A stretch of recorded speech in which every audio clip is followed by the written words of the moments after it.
What's up, guys? Ballin with Blizzy back with another video. This week on the PGA Tour, we are headed to the Florida Swing, specifically the Cognizant Classic at PGA National. Not the best event, doesn't always have the strongest fields, but certainly not this year, with WDs from 3 of the top 4 on the initial odds board.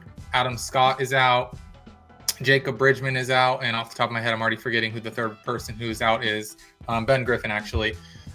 So a totally watered down field, but we're going to still take a look. We're going to try to catch some winners. We're going to try to get back on track in one and done. I know myself personally, I've been kind of off my rocker a little bit and not, going after the guys that are making the cuts lately. So try to get that all squared away. But we're going to take a look at the course preview, PGA National.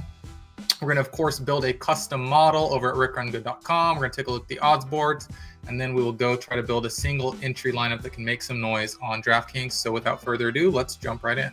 So over to BetSperts for the course preview. This course used to be really diabolical. I mean, you could win this course in single digits. This tournament was won in single digits, but they made some changes a couple years ago, and it's not what it once was. I mean, we're having way higher scores or lower scores win this tournament than we ever have before. You see it right here. PGA National usually provides a brutal start to the Florida Swing, ranking among the toughest, but that all shifted 2 years ago when they reconfigured the layout from a par 70 to a par 71, and they changed the demanding 10th hole into a par 5 and gave the field another scoring opportunity. They also began overseeding the fairways and the rough with ryegrass, replacing the Bermuda surfaces that they used previously. Prior to 2024, the average winning score was -10, and it had been one of the toughest non-major courses on the entire tour. Since those changes, however, the average score is all the way up, nearly doubled to -18. And last year, a record 38 golfers were in double figures. And you see that, how crazy that is. 38 -10 or better just last year. From 2006 to 2003, just 11 total. I mean, that's just ridiculous. I don't know why this Mickey Mouse tour loves to continue to only provide scoring birdie fests all the time, putting contests. But I personally like this course, this tournament when it was difficult. I love Bay Hill, one of my favorites. And of course, the majors, we all love them because they're not just going to be, the first to -20. So with that being said, one of the more prominent things you'll want to know about this course, water everywhere. If you're driving it wayward, if you can't hit your irons where you want to place them, it's going to be a mess. You can put up some super high scores on single individual holes here. Of the guys in the field, finishing position historically, Shane Lowry, average finish. This is how weak the field is. I mean, Shane Lowry's up here at the top, and his average finish is outside the top 20. Billy Horschel, Adam Scott, no longer even playing. He withdrew. Chris Kirk, he's played well here in the past, but I mean, an average finish of 50th with several missed cuts. Daniel Berger, his game is not where you want it to be right now. I mean, I like the guy. I've actually used him here several years ago.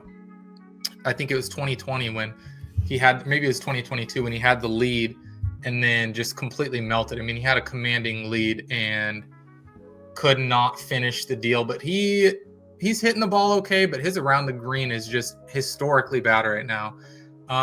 Other guys that are in the field, Keith Mitchell will be a good one to watch for. Michael Thorbjornsen, Ryan Gerard, all should be near the top of the leaderboard.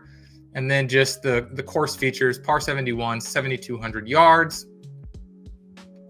Water in play on 15 holes. I mean, here you go. Water danger holes rank, the first most out of 44 courses. This is a tough course. If you cannot keep the ball in play, it's going to be a mess. And one of the things you'll see when we jump over to rickrungood.com that I've been thinking about is this is not a place where I just want to kind of go with the standard bogey avoidance, because the thing is, bogey avoidance in most places is you hit the ball out of position, can you scramble up and down for bogey? This is a totally different animal, because if you hit it in the water off the tee or you hit it in the water off approach, I mean, we're talking about not avoiding bogeys, but saving bogey, saving double. So we'll try to tweak that just a bit off of our norm here in a little while. But yeah, those are the things to know. The course is playing easier because of structural changes that they've made to the surfaces and to, the layout, moving from a par 70 to a par 71. But it's still a difficult course if you cannot control your ball. So with that being said, let's go over to the odds board first and take a look at this very, very weak field. Ryan Gerard and Shane Lowry look to be your co-favorites at 19-1 right now. Both of the Højgaard twins coming in at under 25-1. Thor Bjornsson right at 25-1. Keith Mitchell 26-1. Brooks Koepka, I want to say this is maybe just he figured something out in the last couple weeks off, and that the books are trusting that in a weak field he can contend. I don't like what I've seen from Brooks. Brooks is probably not for me in one and done or DFS. Of course, things could change when we pop this model in, but we'll see. Daniel Berger, again, not playing his best, but in a weak field, and a guy who historically has played well here. I can see why he's near the top. Will Zalatoris, a guy who he does hit the ball straight. He does get scorching hot with his irons. It's going to be all about the flat stick, as it always is with him. I think that's a fair number. We don't know, kind of where his game is at, but we do know that he is one of the better iron players historically. Aaron Rai, he's going to keep the ball in play. He's going to hit fairways. He's going to hit greens. Probably a fair number, 42-1. When you're just asking a guy to, stay out of trouble and just play smart. But he's a terrible putter. So if this course, again, is going to play easy, you don't know what you're going to get from him. Anybody else that stands out to me? I like Johnny Kiefer at 52-1. Nico Echeverria, I think that's a very fair price, 60-1. Tom Kim, talent-wise, just as talented as anybody in this field, 67-1. I can see making a case for him. Eric Cole, I love this number, 86-1. He usually plays this course and has familiarity, and we see when he gets hot, he gets hot. Blades Brown, the young phenom, outside of 100-1. And Luke Clanton, man, I keep wanting to get behind him because he's so talented, but he is not playing good golf. And the rest of these guys, I'm assuming they're just mostly just scrubs. Anybody to even speak of? I don't think that there's anybody else that I'm really going to be interested in pursuing down the board here. I do like Austin Smotherman at 135-1. He's been playing really nicely with his irons. All the data supports that.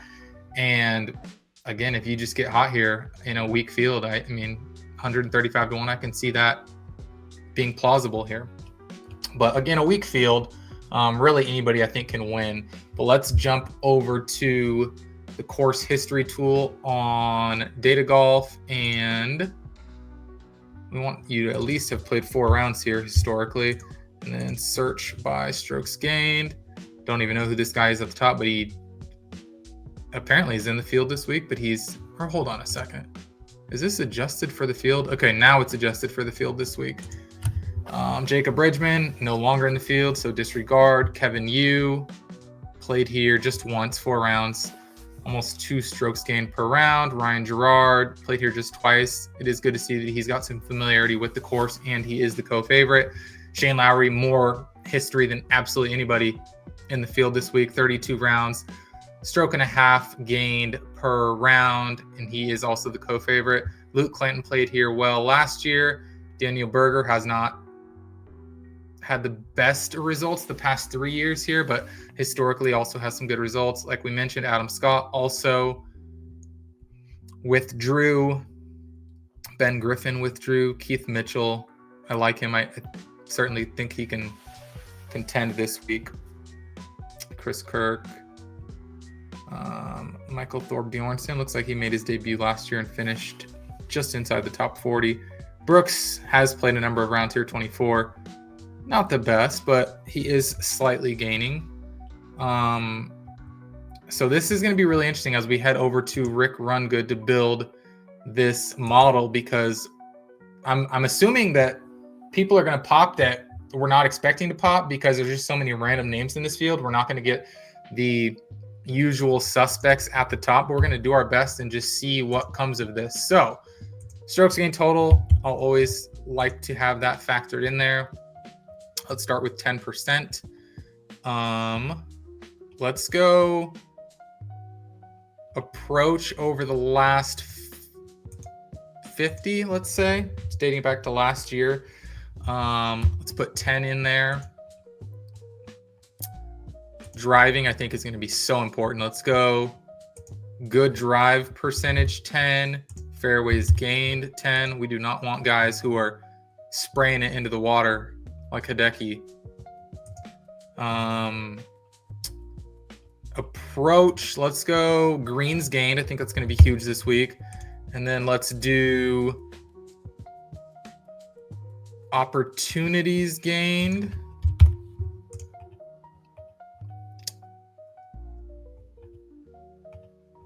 Let's go with, see, and this is where I don't really want to get big into bogey avoidance. I do always like seeing it in here. Maybe we'll just go 5 this week. But the thing about it is, this is a course where you're going to avoid bogeys by avoiding the water, to me. So I'm not going to try to look at your historical bogey avoidance, because so many of these rounds that we play regularly on tour are not water in play on 15 of the 18 holes. So I want to be careful there. How much do we have left? We have 35 left to spend. We can throw 5 in on course history at PGA National. Let's do that. We've got 30 percentage points left to spend. I do think par 4 scoring is going to be important here. Let's get 10 in there.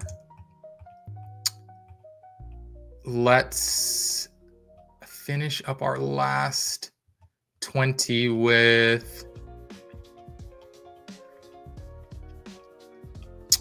let's go off the tee over the last 50, 10, and then maybe tee to green last 36. Let's see. We'll go weighted strokes tee to green. I think that's important. You're doing everything, and we're not going to account for the putting, essentially. Wow, I am surprised to see Daniel Berger at the top. Let's see why. First in weighted strokes gained total in this field. Okay, I guess that makes sense considering it's a weaker field. Second in strokes gained tee to green. So everything besides putting. Strokes gained par 4, he's top 20. Bogey avoidance, 44th. But again, I don't hate seeing that here because he's played here. He knows where to hit the ball and where to keep it away from danger spots. Off the tee over the last 50, 26th. Approach, 23rd. Strokes gained here, historically 5th. Fairways gained 15th. Good drives, 1st. Opportunities gained 3rd, and greens gained 14th. Shane Lowry coming in 2nd. Not surprised to see Aaron Rai. Am surprised to see Rico Hoey. Smalley, Hodges always kind of going to hit the ball straight and be good on approach. Keith Mitchell rounds out the top 10. I like seeing Thor Bjornsson inside the top 15. Wish he was a little bit higher in this week of a field, but I'm glad he's not lower. Interesting that Gerard in this field is down here at 24. Let's dig into why. Strokes gained total looks good. He's 5th. Strokes gained tee to green, 3rd. Strokes gained par 4, 39th in this field is concerning. Bogey avoidance, 76th. Okay, that does not bother me, again, because this is a totally different type of course than where you usually make bogeys. Let's see if we make one adjustment and we do take out that bogey avoidance, which I kind of foreshadowed earlier. Let's take that out, and then let's allocate that last 5 to just the weighted strokes gained total, just to see if that gets some of the better golfers to the top. All right, so we reran that. Hoey moves up to 2nd, actually. Lowry moves down to 4th. That's totally fine. Berger, these guys are the usual suspects. Keith Mitchell gets bumped up by 3 spots. Thor Bjornsson bumps up a couple spots. Gerard bumps up into the top 20. It makes sense. Johnny Kiefer, obviously new to the the big tour, so not a ton of data. Will Zalatoris, all kind of scattered data from, I'm sure, years back because of the injuries that he's dealt with. Just how poorly, I want to check, just how poorly is Tom Kim playing? Wow, he's at just dead middle. 50 in this field, a score of 50. Interesting. So I do like Berger. He was kind of on my radar. I do like Rives on my radar. Lowry, I think everybody's going to gravitate to him this week. Thor Bjornsson. Anybody? Clanton 6,600.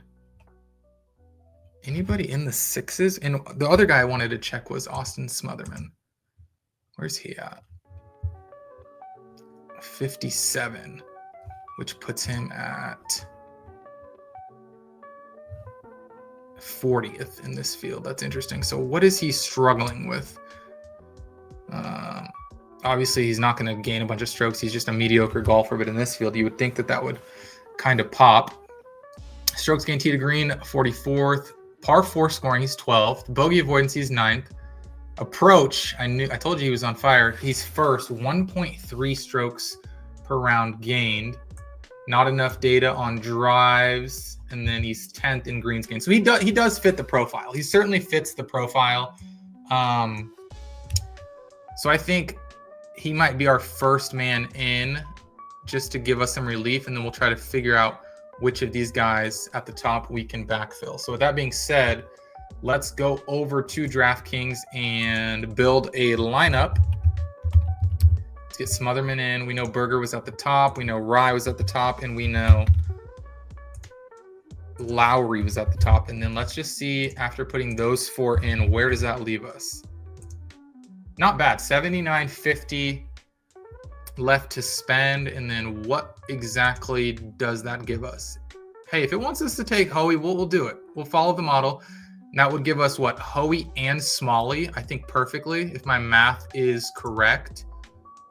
Embarrassing if my math is not correct. But yeah, that fits perfectly. That's interesting. Just a quick build with the custom model. You've got Berger, Rye, Lowry, Hoey, and Smalley. You've got 5 of the top 6. Smalley, Lowry, Rye, Hoey, and Berger. And then you backfill it with the guy who's been a green in regulation machine and has been on fire with his approach play. So yeah, I mean, I like it. It's not exactly how I would build if I started, but that's why I like using the model to dictate, because I always like throwing one of these in just to see how it sort of compares. And I think this is totally viable, and it keeps you off a lot of the chalk this week, which I think is very important, because you're talking about when you see 3 of the top 4 withdraw, what that does is that means naturally Lowry and Gerard are going to soak up a ton of ownership. The Højgaard twins are going to be tremendously popular. And then I would say after those 4, the next most popular is going to be Thor Bjornsson. And we didn't use any of those guys. So you're using something that rates out very strong analytically and projects well, while staying way, way, way off the chalk and having immediate leverage. So I think that's a strong lineup. I think we are in good position in terms of kind of being able to choose your own adventure this week, because there's no real top dog in the field. It would be Lowry, I think, just based on the fact that he's got the most name recognition. He's got the most experience at this course. But come on, I mean, if you gave me Lowry or the field, or even Lowry and Gerard or the field, I'm going to take the field. And it's really not going to surprise me if you see a guy like Smotherman pop this week. I mean, you look at last week, signature event, supposed to be very, very strong. And then we get around to the late going, and it's Bridgman, and it's Valimaki, and it's Kitayama. I mean, so if that's kind of how it played in a strong field last week, I totally think you should be expecting and trying to be capitalizing, with your bankroll off of a lot of uncertainty and going way deep down the board if you need to, in both DFS and in the outright odds board on DraftKings or FanDuel or wherever you place your bets. So that'll do it for this week. Good preview of where we are heading to the Cognizant Classic. Good luck this week. Good luck in your one and done, your DFS lineups, and of course, your outright bets that you go with. Talk to you guys again soon.